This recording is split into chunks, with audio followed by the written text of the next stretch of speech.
I have so much crap in my garage. I know my mom's mortified. It is lining every part of my garage. So today our mission is to build a storage closet and organize it. The garage is pretty gross, but here's the storage unit. Uh-oh, I'm scared to see what's in here, Haley. Oh my. Dinosaur and brooms and paint cans. Here's the catch. We gotta fit all this crap and all this crap into this tiny storage unit. Definitely need some organization. Let's see if we can do it. Okay.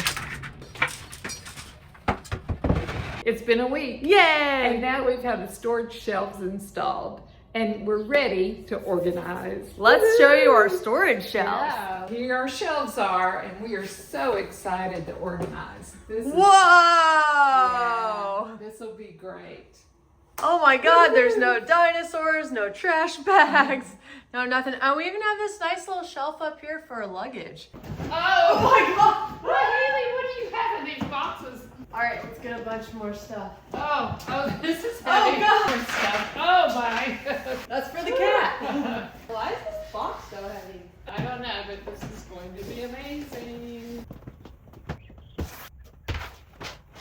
We have nothing in the garage now. And we have room for the car. All right, Mom, give us a tour of the new storage closet. I'm in. It's way better. Everything is organized. Nothing's falling on your head. And you can find everything. That's the most important aspect. And we have room for the wine fridge. Woohoo! This turned out really nice.